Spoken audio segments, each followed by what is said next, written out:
Hey everyone, it's Rob Ryder, and it's Wednesday, February 2nd, 2022, 02022022. What a date. Today I want to talk to owners and union members and remind them that W-2s and 1099s are not income forms, that neither the word federal nor democracy are in the Constitution. And if, words matter, and they do, then the forms of words matter and the style of words matter. There's all sorts of things that the details, right? This is what we need to look at. We need to be looking at the details because that's where the devil is. If you're new to my videos, I don't know what to tell you. I'm going to go through a lot of stuff now that you've probably never heard before. But, just ride with it. And I'm going to use as an example as I go through this a case that I have going with actually Tammy's case. I'm just helping her out. But, a member of the UAW who got a notice of deficiency, which is one of the styles of letters you can get from the IRS saying that you owe a tax. And what I did for her is I opened a case in the United States Tax Court, right, where she's the petitioner. And then we were trying to open a case in the local state court, and had filed the paperwork, had it all in, had served the United States, done what we're supposed to do. And they, being some esquire, then removed the case, right, to the United States District Court, which is where it's at now. So there's two different court cases, one in an administrative court, right, the tax court, and the other one in what's supposed to be the Article 3 court. But forgetting if it is or isn't, I'm just saying that's where it's at. And I'm going to talk about both of those and use, her as an example of the things that you need to know, because this could be you as easy as her. Right? And so, you should not allow your union boss or city hall or the military to abandon you to esquires and traders. Because the fact is that there's no tax to pay with a W-2 and a 1099. Those forms are actually filed by the employer. They got nothing to do with the employee or the copy you get from the payee or payor. Right? You may get a copy of a 1099, but the person filling out the 1099 sends a copy to the IRS. They already have a copy. So now why are you putting that information on another form? The same with the W-2. Think about that for a minute. And I'm going to show you an example. And we're going to go through this step by step. And because it's this is much bigger than just the IRS. I need to, get some historical context to things. So this may take a little while to do.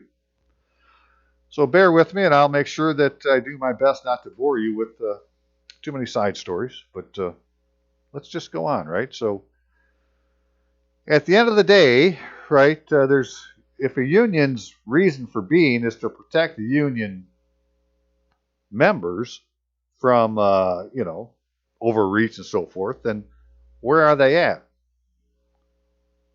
Because there is no income tax to pay for having a W-2 or a 1099. And I'm going to show you. And I'm going to show you now, that before I forget, right, where the commissioner of the IRS agrees with me. That's where we're headed right now. But before we get there, I am Staff Sergeant Robert Allen Bertluski, United States Army veteran. You can call me Rob Ryder, and my email address is courtofrecord@aol.com. It's always the easiest way to get a hold of me, although it's not. Nothing's foolproof anymore, but, I just get overwhelmed sometimes. I can't keep up. And, that's how she goes. So let's move on. Hang on just a second. Okay, so hey, let me just step through a few documents, right, that have led to this thing that we're at now. So, one of the documents that Tammy got, apparently by, that'd be certified mail tracking number, is this document here. They call a notice of deficiency. Right now, let's just start at the beginning. That they're not calling it a Social Security number. They're calling it a taxpayer ID number, but it is the Social Security number, right? But that tax ID number is going to this Tammy L. Blazek, which really isn't the name of the name that's on the Social Security account, because the card will say Tammy Louise Blazek. So they've created this fictitious entity called Tammy L. Blazek, right? And sent her mail saying it was a notice of deficiency and that, wanting Tammy Louise Blazek to pay this. Right. Well, in that same envelope, then they said it was a form 5564. And I hope you can see by looking at this, well, this doesn't look like it's, a very official form of the IRS. And, you would be correct. They don't use this form anymore. This is from 1992. Yet this is the form that the information that came off the form, maybe even, that was sent to Tammy by somebody claiming to be the IRS. Well, obviously, there's something wrong with that. And then we continue on, and here we got the taxpayer identification number again, which, that is a Social Security number, and you're not supposed to be showing Social Security numbers, only the last four, but there it is. They put the whole damn thing on there, right? This is what they did. And they're saying it goes to Tammy L. Blazek. Well, that's not Tammy. Louise Blazek's full legal name. And the full legal name has been defined in the Real ID Act that says that first names, middle names, last names, no initials, no nicknames is your full legal name. And that you need to use it in legal matters to do with the United States. So it's the reason it's the name that has to be on your ID to get on an airplane. Or it should have been already, but they postponed that. Soon after I started doing videos, all of a sudden they postponed it again. So ain't that something? Or I did a video on that subject. But anyway, so, here's another form. Now, this is the right date. Say, okay, well, this is, this must be proper. And we go down here, and it's a 2-page form. And, well, there's no taxpayer examiner signature. Right? And there's nothing down here where it's been signed yet. But the interesting thing is there's a byline. So somebody else could sign for the taxpayer. Right? Tammy doesn't have to sign for it. Somebody else can. It's got a byline already built in. Isn't that handy? And then there was another form. This is supposed to be the 2018 Form 6251. I think I actually have them. Yeah, I had that here. Yeah. So this is what the form looks like. I mean, there is a form. Right? But that's not what they're using. They're just putting the information on here like they did a form like that. And this is what they're using for anybody that is getting a notice of deficiency. Right? Some form of deception like this. Okay, and so that's what Tammy had sent me. And she sent me a number of other ones, and they're all as equally messed up as this. I'm just saying they have all sorts of errors and omissions.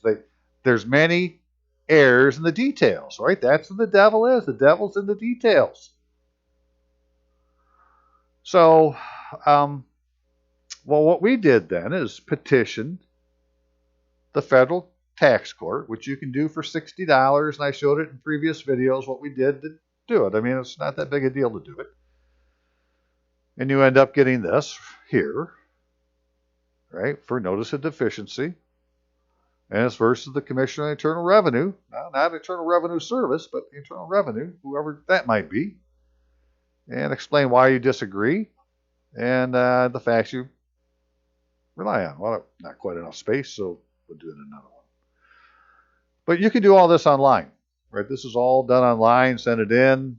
You can open a court case for $60 against the IRS or no, against the Commissioner of Internal Revenue. Explain why you disagree with the IRS determination in this case.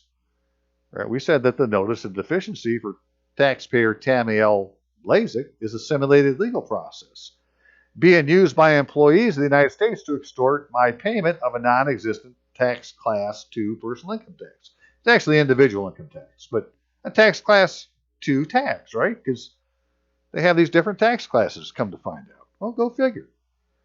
And that they used these zip codes that didn't exist on these different documents. And I should probably show that. Hang on just a second. Yeah, right here. They had the 668 form. And, you know, the IRS, basically, that's who this ACS support unit is supposed to be, although it doesn't say IRS on here anywhere, right? Reply to ACS. It doesn't say IRS. Right at this address here with the standard 9-digit zip code. But then you go down to the Michigan Department of Treasury, and they have, not a standard 9-digit zip code, or using a 12-digit zip code, which there is such a thing as a 12-digit zip code. And they call it your unique delivery point when you use a 12-digit zip code, where there's only one of those, in the world. But it's, let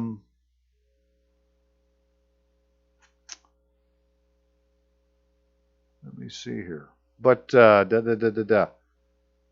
it's supposed to be the last 2 digits of your house number. So let's look at Tammy's, right? So the last 2 digits, the 20, there's the 20. But then it's supposed to be like a 1 or a 0. I mean, they're not supposed to be a 4. There's only supposed to be a couple of different identifiers, although they never really tell you what all the identifiers are. You can go read in Wikipedia about the 12-digit zip code, the unique delivery point, and you'll see that that's not the proper style. Yet there they are. So we have, these different styles of zip codes, like they're not from the same jurisdictions. Anyways, those are the things we're pointing out, right? These things here. And that Michigan Department of Treasury levy disclosure form is no longer used, right? That was the form they sent from 92. And W-2 wage and tax statement is a tax class 5 document, not a tax class 2. And I'll show you where that comes from in just a second. And then we went on from there. Well, then we filed a petition, and the commissioner responded. Right? The respondent admitted. So he confessed to the first 4 points that were on our petition. And our first 4 points were these right here. That the notice of deficiency is a simulated legal process being used by employees in the United States to extort my payment of a non-existent tax class 2 personal income tax. Right? That the form is no longer used. That the W-2 is a tax class 5 form, not a tax class 2. And tax class 5 is gift and estate. It's not income tax. And, again, we're not the ones filing the W-2 in the first place or the 1099. It's the payer. Your employer did it. They just send you a copy. In fact, let's look at that real quick. So this is why I'm saying, this is why, I said, hey, they admitted. That's why, if you look at my last video, it's IRS Commissioner admits or confesses or something like that, whatever I said. But this is the confession right here. Their answer is the confession to the points made in the petition. So now the problem with the answer is that, it wasn't done right. It's got a byline, so nobody signed for themselves, which is a requirement of doing this. All sorts of things going on. But that's what it was based on. So now, let's look at one other thing. Let's look at a W-2, right, that was actually filed by the employer, right? So it gives these 3 different copies. One is supposed to go to employee federal tax return, and then employees state income tax return, and then employees city or local. Well, there's that word federal, right? There isn't any form, as we'll see, that's for employees federal tax return. There is a U.S. individual tax return, but it's not, if words matter, that isn't what this says. So, there's nothing on the W-2 here saying to put it on a 1040 form. It says to file with the employee's federal tax return. Well, where's that at? I'll show you in a second. Well, I'm making a big deal about this. But the other thing is it talks about federal. So now we need to go look at a little history. So this is from the Army University Press, right? This is a military website, Army military, so they're really the ones in charge. We've been under martial law since 1863, right? Lincoln declared martial law. Actually, he wrote the Lieber Code first. They had the Lieber Code written, and published, which is an order to the military. It was an order to the armies. This is how you're going to conduct the government of the armies in the field. And then after that, in September 15th, 1863, he declared martial law over the entire United States and suspended the writ of habeas corpus. And once he did that, the only way to, undo what he had just did is for a special proclamation from a commander-in-chief or a treaty of peace to end the martial law. And neither of those ever happened, and so we're still under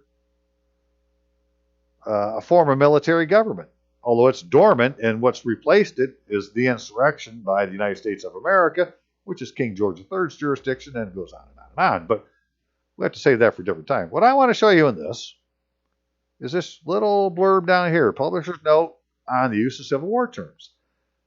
So similarly, citizens in the states who remain loyal to the United States, right? So the states remained loyal to the United States. Not necessarily all the citizens, but the states did not all feel a strong commitment towards dissolving the institution of slavery, nor did they believe Lincoln's views represented their own. Thus, while the historiography has traditionally referred to the Union in the American Civil War as the northern states loyal to the United States government, the fact is that the term Union always referred to all the states together, which clearly was not the situation at all. In light of this, the reader will discover that the word Union will largely be replaced by a more historically accurate federal government, or U.S. government. Union forces or Union Army will largely be replaced with the terms U.S. Army, Federals, or Federal Army. We're still using terms today that were used in the Civil War. These are Civil War terms. Federal government's a Civil War term. U.S. Army is a Civil War term. And yet, that's what was on my uniform. U.S. Army.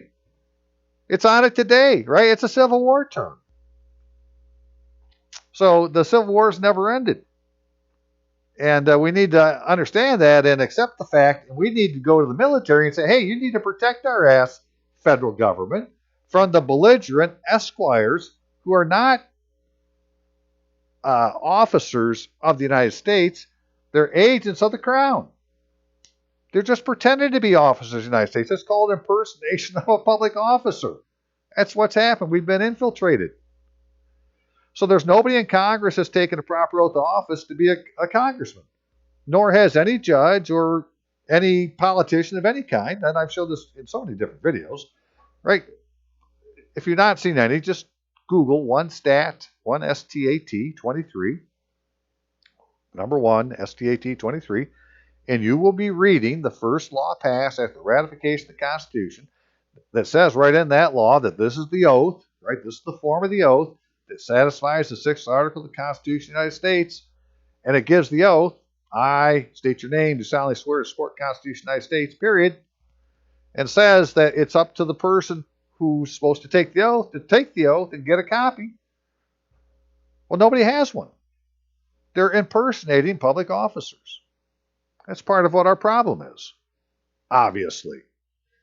So the courts that we're going to, like the district court, as we're going to see in a minute, it's really not a district court with a constitutional government district court. It has a gold fringe flag in it, so it's a military court because the gold fringe flag can only fly in military courtrooms. The gold fringe flag can only fly in military offices, period. So it's not an admiralty court. It's a military court. It's a land court, right? The United States land is under the jurisdiction of the Army. And so are its internal waterways, as far as that goes, navigatable waterways. It's all the jurisdiction of the Army. It has nothing to do with the Navy. And so, because a lot of people, I tell you that, gold fringe flag is admiralty law or maritime law. It's not. No. It's military law. And you can read all about it in Army Regulation 840-10. Go to section 2, section 2, 3. and tell you where the gold fringe flag can fly and what it looks like and so forth. And well, when you go in a courtroom, if you've never been in one, first time you go in, you look around, you're going to see there's a gold fringe flag. Not everything is every time, obviously, right? But by and large, that's how it works. And by the Army regulation, well, that flag can only be in a military courtroom. So you're not in a constitutional court, you're in a military court. So anyways, that's where that's our history. That's what we're dealing with today, right? That we could have redress through the military if the right people, who are people of influence, would say something. But a 63-year-old ex-staff sergeant ain't quite enough power to get anything done. But I can still show you all the truth, right? I mean, I don't have any problem finding the truth. That's what I'm good at. So here's some more truth, right? So where did this middle initial taxpayer come from? Well, it came when you filled out your W-4 as an employee, and even owners are employees, so even owners have filled this out. And it says first name and middle initial. And I'm sure you did exactly what they asked you, because you've been trained your whole life to do as you're told. Not realizing that your first name, like in my case, is Robert Allen. I really don't have a middle name, so therefore I wouldn't have a middle initial. I should just put Robert Allen in the box. But no, I would have put Robert A in there, just like everybody else did, with a last name, and say that, the Social Security number goes to Robert A. Rytlewski. But it doesn't. It goes to Robert Allen Rytlewski.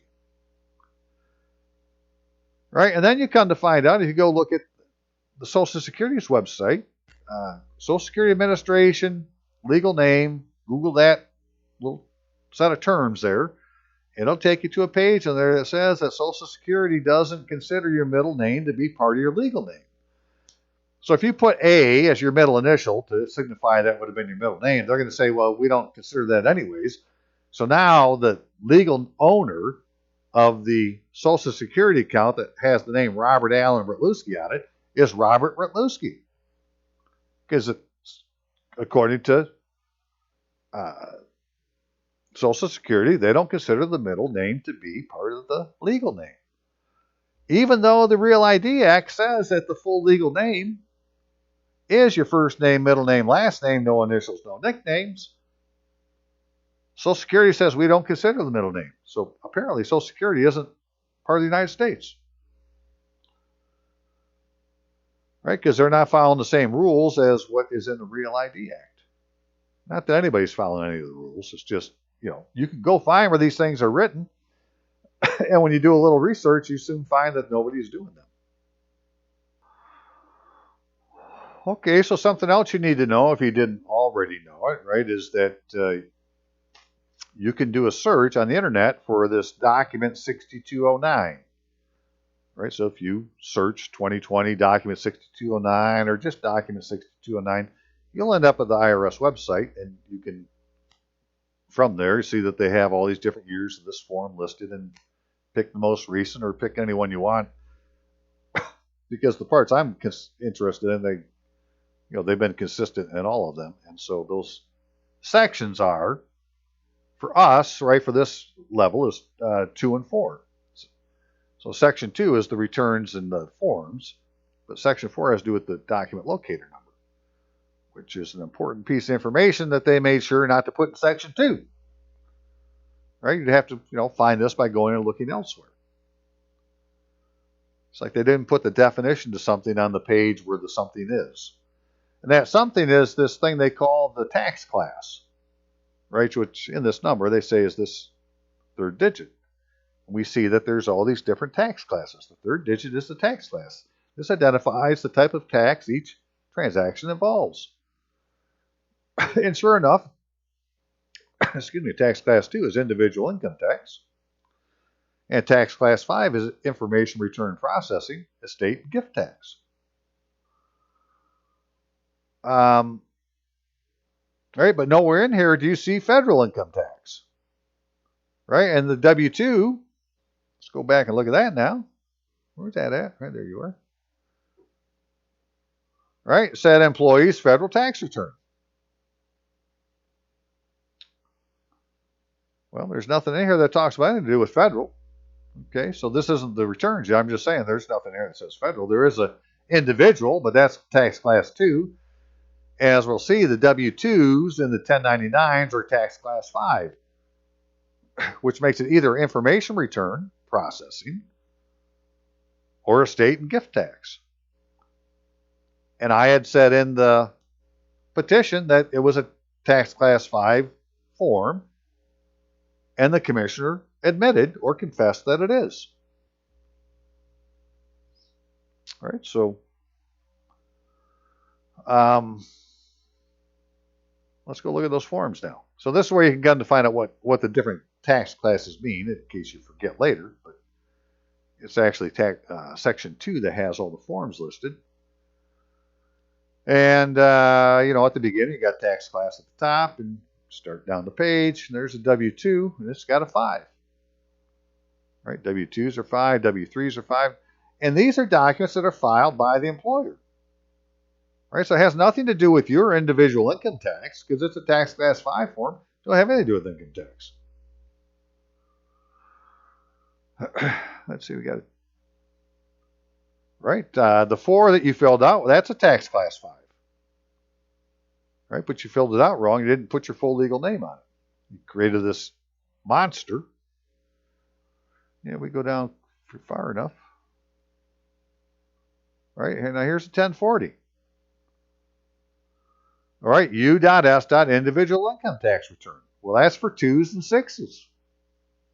And it's U.S. Well, that's Civil War. That's not United States. That's, right? The Army says, no, that's indication of Civil War stuff. All right, so this is the, I guess we'd have to say it's the Northern Federal compared to the, well, obviously compared to Confederacy, but where do you draw that line at? I guess I'm saying, well, I'm not in the Civil War anymore. That's long been done. And then we go down here to 1099s, and we will see, right, all the 1099s are tax class 5. Again, as far as I know, this is something that's filled out by somebody else, and you get a copy, but they're sending, they are sending the 1099 to the IRS. So this is why we said that, that said the things that we said, right? There's the proof. It's in their own writing.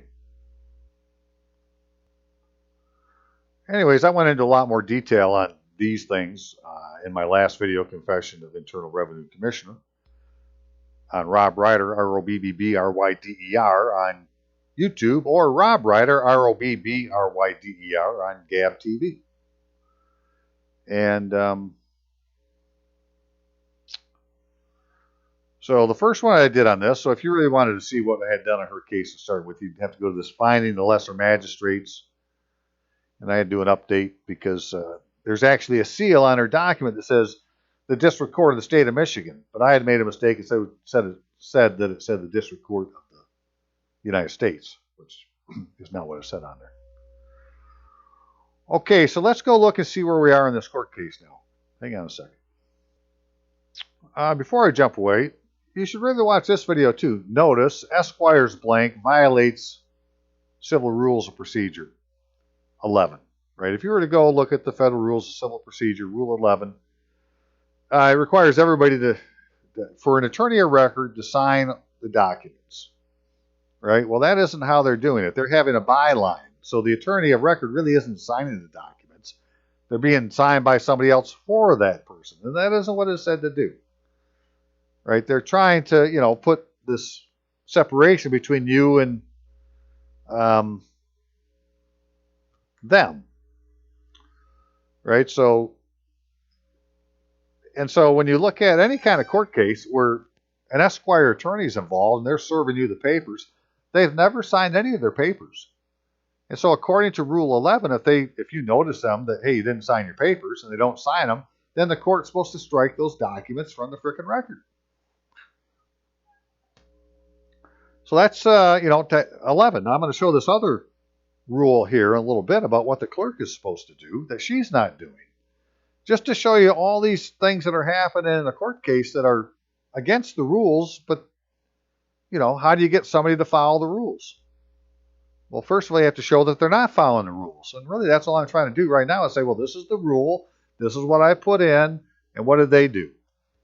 Right? Did they say I didn't follow some procedure when I'm trying to point out that somebody's violating the freaking Constitution? Oh, you didn't follow the procedure, so we don't have to pay attention to that? I don't think that's the way it's supposed to work. So I just keep, heaping coals on their heads, keep hitting them with the truth. Okay, so in the federal case, in the district court, the complaint wasn't that about the taxes. The complaint was that the United States, which the IRS is part of, right? I mean, it's all part of the United States. So the United States is responsible for the actions of all these other players. That was my thought when I just was going to put this together for Tammy. And so, well, we're going to file into the local court and say it's malicious prosecution by the United States based on the documents that I've already shown you that she had gotten. Right? We'll just say it's malicious prosecution because you can take the United States to a local court. Right? I'd found the rules where you could, or to a state court, make them the defendant, so I did. Right? And we did an affidavit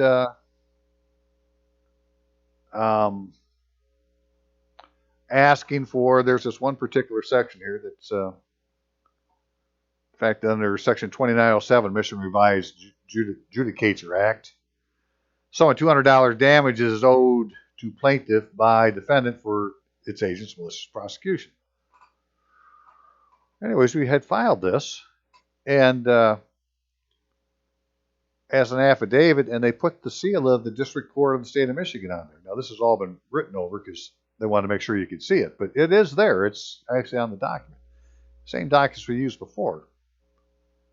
Are you saying, look, this is a malicious prosecution. You're taking my property from me without due process of law. And so we filed that into the local court, right? Like your county court, as they would like you to call it. And then an attorney took it out and did a notice of removal and moved it to the district court. Or, acting like that's where it's been moved to. Notice of removal.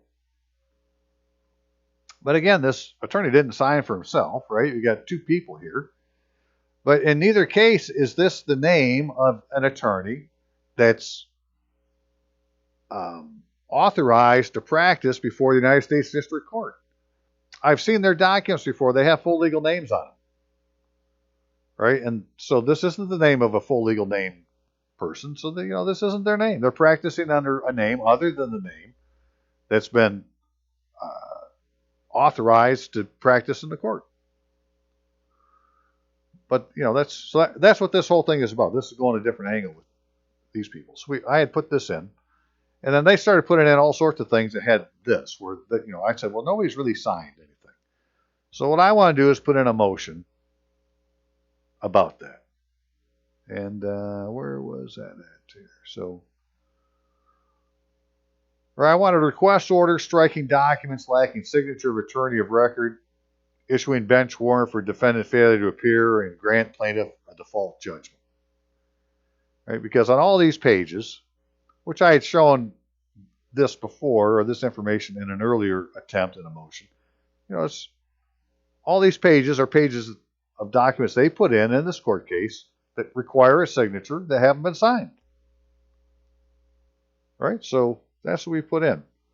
Well, come to find out, when you read these local rules close enough, like motions in general, right? This time about putting a motion in. It says attempt to obtain a concurrence. With respect to all motions, the moving party shall ascertain whether the motion will be opposed. In addition, in the case of all non-dispositive motions, counsel or pro se parties involved in dispute shall confer with good faith effort to resolve the dispute. All non-dispositive motions shall be accompanied by a separate filed certificate setting forth detail, yada, yada, yada. So, okay, so what they want you to do is, if you're going to put a motion in, you need to contact the other party, see if they're going to object to it, and then whatever you do, you need to file a certificate to say, well, did they object or not? Right? So I'll show you what I'm talking about. So we gave them this notice, and we said, notice, Esquire Hubert, you appear to be acting as counsel for the United States, defendant in this case, United States District Court. The plaintiff will find the attached motion, right, which is the motion I just read to you, so we gave them a copy of it, into the case unless an objection is returned no later than 1/21/22. Now, they had done this exact same thing to Tammy just a few days earlier, where they had contacted her by email to say, we're going to file this in the court tomorrow. Right? And that's all it really was, a little statement and then a piece of paper, and then the next morning, boom, it was filed in the court. But that's basically what they were doing, was seeing if you were going to object. Right? But so we asked them if they objected. And they didn't. And so that said you're supposed to put in a separate certificate. So certificate of notice of motion. Right, that Tammy certified that on that date she noticed the officers of the United States imposters claiming to represent the United States of America in this proceeding at the email's addresses on the notice of her intention to file a motion. All right, so we filed that into a court case, and now we're waiting to see what happens with this because nothing's happened yet. But since then, something else has happened. A couple other things. Hang on. So after filing that motion paperwork, right? I have to do it by mail, waiting to see what happens. I've been doing some research on something else, and I found this other law in Michigan, which is called a bill of discovery, right? Where an equitable action seeking relief in the nature of a bill of discovery may be filed, and the defendant shall be compelled to answer whether the defendant is charged with having given to another person power of attorney to enter a judgment.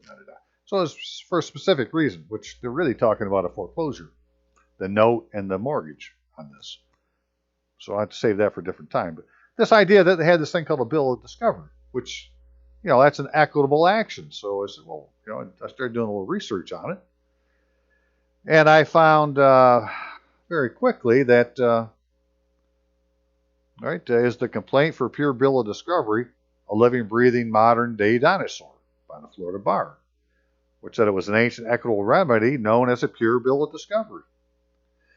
So if a party to an action at law desired additional discovery, an application would have to be made to the Chancery Court for a bill of discovery to assist in the prosecution or defense of the action at law. The bill of discovery was an auxiliary procedure to the case pending at law.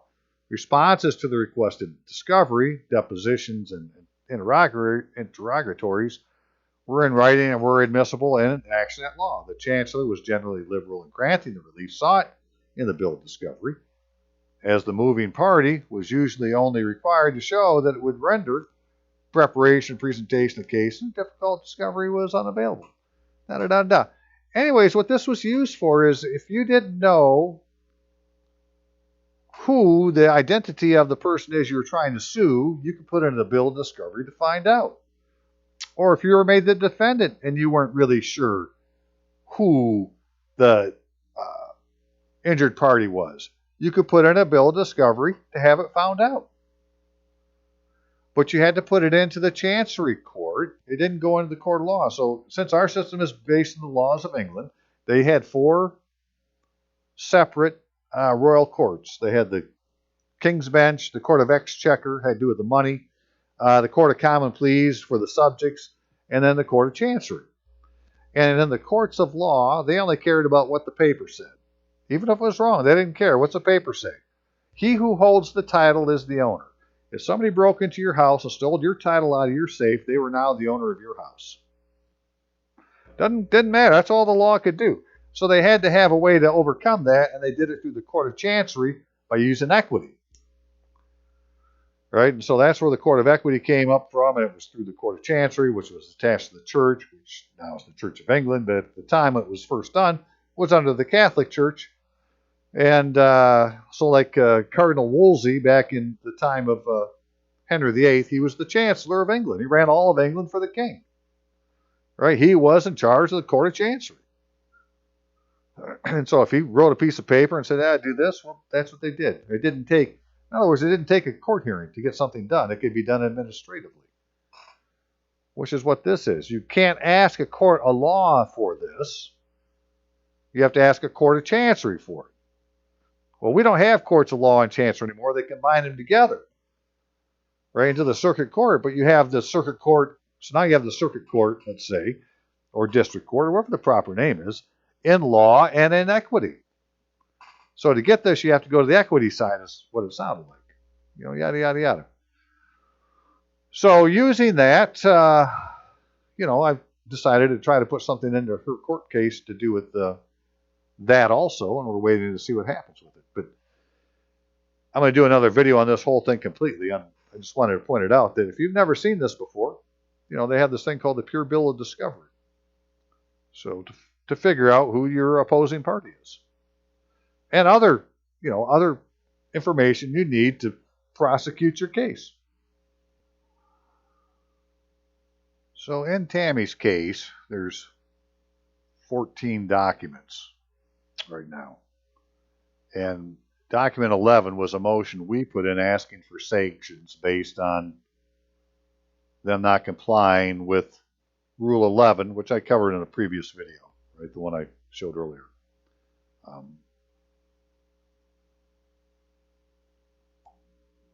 That would be in, oh, come on, computer. Must have too many windows open. Here we go. Right, notice Esquire blank violates civil rules of procedure. Civil rules of procedure. Right, so that's what we were complaining about in that. Just got so many windows open. Okay, in that one there. Anyways, then you'll see this order here, denying plaintiff's motion 11, right, Rule 11, so that would be number 11, signed by this magistrate judge. And since we're looking at orders, there's an order there, there's an order here, there's an order here, there's 3 orders in here, right, that have been filed in the court case. So let's look at what this said first, right? So this was the order from the judge, basically denying what we had done, so it is ordered. Right, but there's no court seal on this document. And it really isn't signed by anybody. I mean, this is pretty hokey. Anyway, so I was doing a little research on, what they have to do with orders and so forth, and I had found this Rule 77. You want to write this one down if you're dealing with a court case, especially federal. Conducting business, clerk's authority, notice of an order or judgment. Let's see. So where are we here?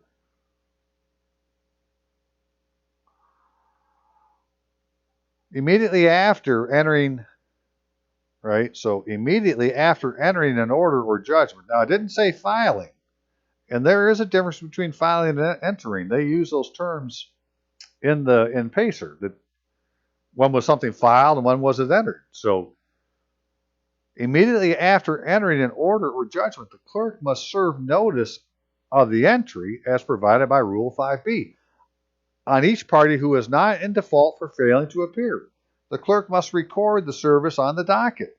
The document also, the party may also serve notice of an entry as provided in Rule 5B. That's fine, but what's the clerk supposed to do? The clerk must serve notice of the entry of what? Of an order or a judgment, as provided by Rule 5B on each party who is not in default for failing to appear. The clerk must record the service on the docket. Well, there's no recording of any service of a notice of entry on the docket, right? So my point is, these orders haven't been entered, they've only been filed. So it really isn't an order because it's not entered into the court case. And they're happy to let it sit like this and let you believe that it has been entered and, let you accept whatever's going to happen next, but it hasn't been entered. And so we've written to the clerk now to say, hey, what's going on here? How come you're not doing this? And, a little back and forth going on right now. We'll see where it leads to. But at the end of the day, after researching that, well, the clerk answers to the chief judge. The judge is responsible. Chief judge is responsible for the administration of the court, right? And this is not a judicial matter. This is an administrative matter. the clerk is not properly entering things into the, into the court case. Because if it was properly entered, there'd be a frickin' document. There'd be a seal on it. That's what the clerk has the seal for. That makes a document an official court document when she puts her seal on it. It's got to be signed by the judge, and then she can put a seal on it. Well, that isn't what they did, right? So anybody who's in a federal court, you can look this shit up on Pacer. All this comes right off of Pacer. And this is the order they filed. There's no court seal on it. So it's not been entered. If it's not been entered, then it's really not an order. Right? So, what the hell's going on here? And that's what we're trying to find out. And, like I said, I'm a 63-year-old E6. But there's plenty of other people that got a lot more power than I do. A lot more influence, a lot more contacts, a lot more. And there's no reason this can't be figured out what it is we need to do, instead of just guessing at it. All I'm telling you is they're not following these rules. Right? If they're not following the rules, then that's contempt of court. Now, the reason they're doing it all this way is because the chief judge, if he's ultimately responsible for the administration of the justice in the court, or administration of the courts, right, he has this deniability because nobody's told him that the clerk isn't putting the shit into the frickin' docket right. We're just accepting the fact that they say something's been filed as being in the court case. But if it had been entered into the court case, it would have a certificate showing that it had been entered. And there is no certificate of notice that has been entered. So, what's the difference between the word filed and the word entered mean to the court when they use both words? That's what we're trying to find out. Okay, well, hey, I'm sure I confused most people, and I'm sorry about that, but there's just so much going on, and, every little thing means something, and so forth and so on. But, I'm just showing you what I'm trying to do to shine a light on what's happening, not only in the process of saying that you owe the tax, but in the process of you defending yourself that you owe the tax, or prosecuting the fact that you're being maliciously prosecuted. We're being denied justice. That's all there is to it, because they're not following their own rules. And we'll see where it leads to, but that's, pretty simply stated, that's what's happening. Okay, hang on a second, please.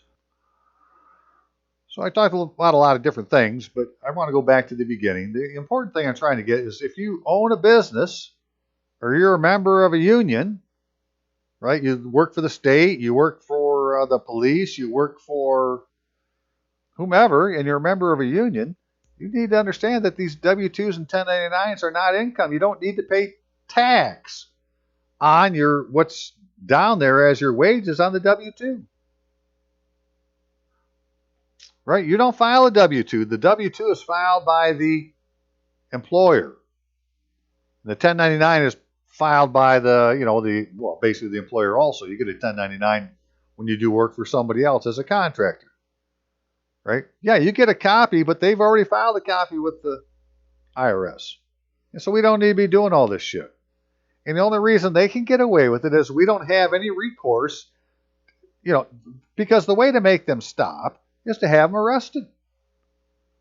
Right? And City Hall or the military could do it.